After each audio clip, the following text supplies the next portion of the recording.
De 3 em 3 anos, a maior crueldade do mundo de One Piece. O torneio de erradicação de raças, o torneio do extermínio, é uma das versões mais vis e cruéis do entretenimento que os Tenryubitos poderiam pensar. E é claro, se eles pensaram, eles agiram. Então o Arthur Gomes R me perguntou: é provável que nos próximos arcos seja o torneio de caça dos Tenryubitos? Cara, essa é uma boa pergunta, porque, de fato, ele acontece de 3 em 3 anos, a gente sabe que o time skip durou 2 anos, a gente sabe que Luffy navegando na primeira parte durou ali alguns meses, a gente não sabe exatamente quanto, então pode estar chegando a hora sim, se eles ainda mantêm, desde God Valley, essa tradição, talvez eles escolham alguma ilha específica e o Chapéu de Palha tenham que ir pra lá pra salvar eles. Agora, imagina se eles escolhessem Elbaf, por exemplo, que é o território do Shanks e é pra onde a gente acredita que os Chapéus de Palha vão. E o Garlin quer, com sangue nos olhos, aparecer em Elbaf, tomar o que é do filho dele, que é pirata, que é Yonkou, e vem com todos os almirantes, e vem com todo mundo, e lá é o palco do quê? Do Ragnarok. A grande guerra, o grande apocalipse nórdico na mitologia que é imaginado há tantos anos e hypado dentro da obra, isso pode acontecer justamente no torneio de erradicação. Porque imagina, se em vez de Shebek com a tripulação dos Piratas Rocks, chega Barba Negra, né, o herdeiro de Shebek, navegando o quê? O sabre de Shebek para enfiar no meio de Elbaf e derrotar todos os seus inimigos, porque se os Gorosei estiverem lá, os Tenryubitos e companhia, fica muito mais fácil negociar e virar rei do mundo, e se a negociata não der certo, você simplesmente pega a pistolinha e leva. Fala galera, Chapéu de Palha aqui, eu sou o Derek, Chapéu de Palha relaxado. Se você quiser fazer pergunta, vai no nosso Instagram, vai lá no tópico de perguntas que a gente posta nos stories e mete bala lá. Você pode falar o que você quiser e pode contar comigo, pode contar com o Lipe, que a gente vai responder você em vídeo. Então, eu já falei pra deixar o like, já falei pra se inscrever. Alanzito, nem quero muito tchu-tchu-tchu, muito tchá-tchá-tchá. Sei que sua edição já está sendo braba. Estou vendo aqui, estou quebrando a quarta parede, que eu já estou sentindo ao meu redor a pressão da edição. Então, por favor, chama a vinheta.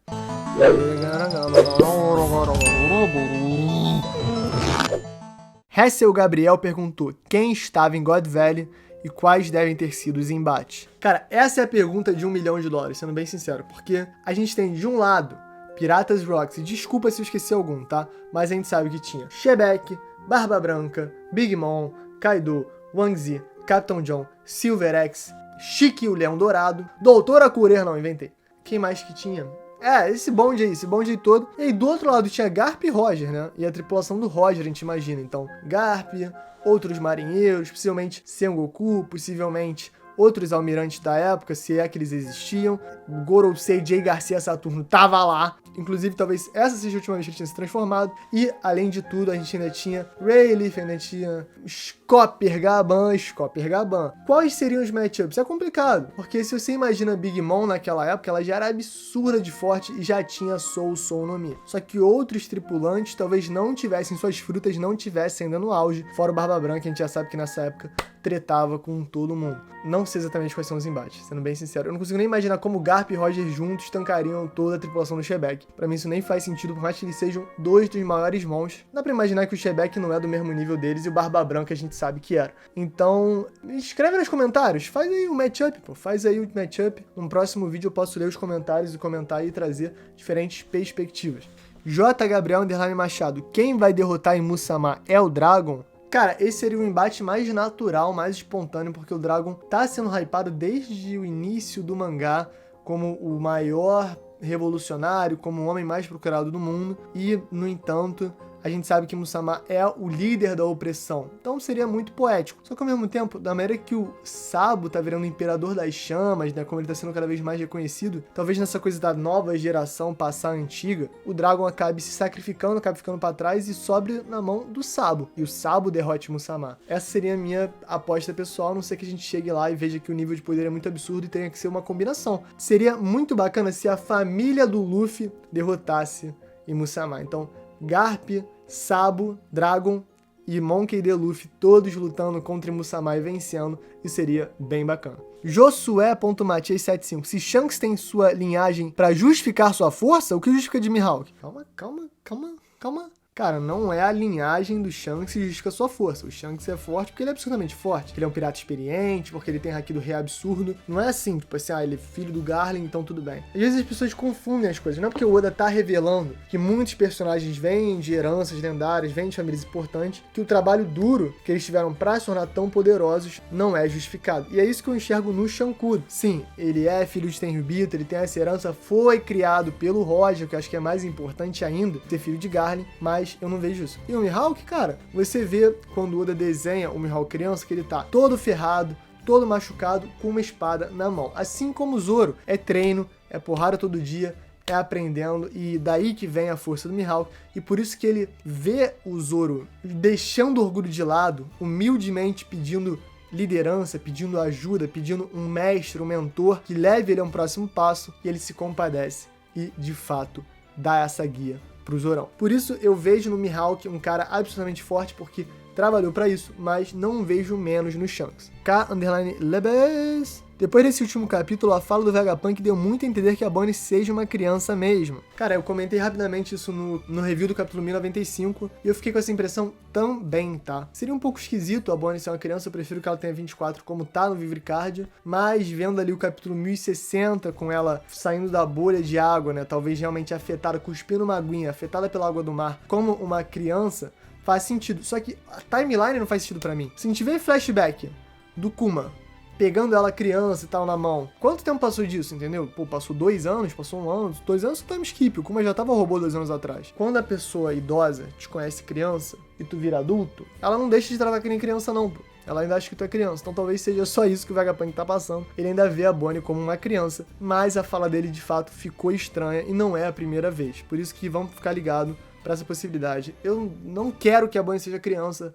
mas tô achando que é possível. Gabriel_Almeida 0890. Quem é possivelmente mais forte, Saturne ou Garland? Pra mim, a essa altura, Saturne. Por quê? Cara, o Garland deve ser absolutamente forte. Capitão dos Cavaleiros Sagrados ou Cavaleiros de Deus, dependendo da tradução. Só que, pô, vem comigo. O Saturne, basicamente, deu uma gastada no Kizaru, pô. Ele tá batendo de frente. O Sanji não consegue clicar. O Sanji não consegue levantar pra lutar ele. E não é o Sanji sozinho, não. É o Sanji com uma cabeçada. O Sanji acabou de derrotar um comandante de Yonkou, cara. Entendeu? É um nível absurdo de força. Fora os melhoramentos cibernéticos que ele tem não é cibernético, teoricamente, né? Do guerreiro, da ciência, dos fatores de linhagem da guerra. Então, eu vejo o Saturne acima. A maneira que ele falou desrespeitosamente com o Kizaru, achei que tu ia demorar menos, hein? Porra, eu vi isso aí como uma maneira do Oda falar. Cara, Gorosei acima de Almirante. E eu ainda vejo o Garland, ainda vejo os Cavaleiros Sagrados como nível Almirante. Eu acho que o Garland especificamente, não os 9 Cavaleiros Sagrados, o Garland especificamente é nível Almirante, bate de frente com o Kizaru, talvez um pouquinho acima.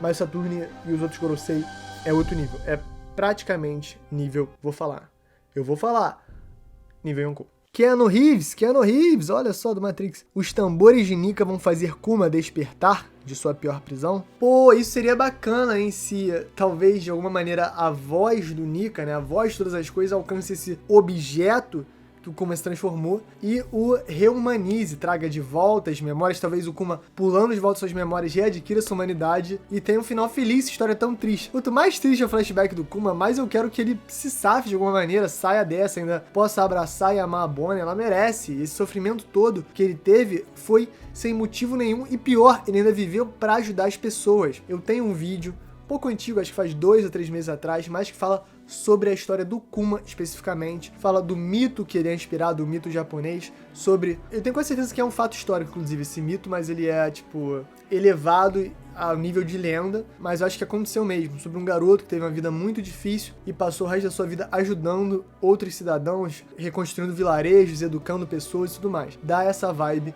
no Kuminha. E tem todo sentido, porque quando você vê lado a lado a imagem dos dois, é bem bacana. Então, vamos torcer pro Kuma dar bom e o bucaneiro sobreviver bem e readquirir as suas memórias. Seria bem importante. Albuquerque.pk. Vocês acham que o Kizaru conseguiria tancar o golpe do Zoro que fez uma cicatriz no Kaido? Cara, se ele tomasse, acho que não. Sendo bem sério. O nível de resistência do Kaido é muito diferente, tá? Não só por ser o Kaido, por ser Yonkou, mas é porque ele é um Yonkou com a Akuma no Mi Zono mitológica. Do dragão, pô, que já é um ser super lendário, diferenciado. Então acho que ele tem uma resistência muito, muito diferente. E a da KO no Kizaru, cara, se ele consegue cortar o Kizaru. Agora, esse lado também é muito importante. O Kaido, de certa maneira, se deixou cortar.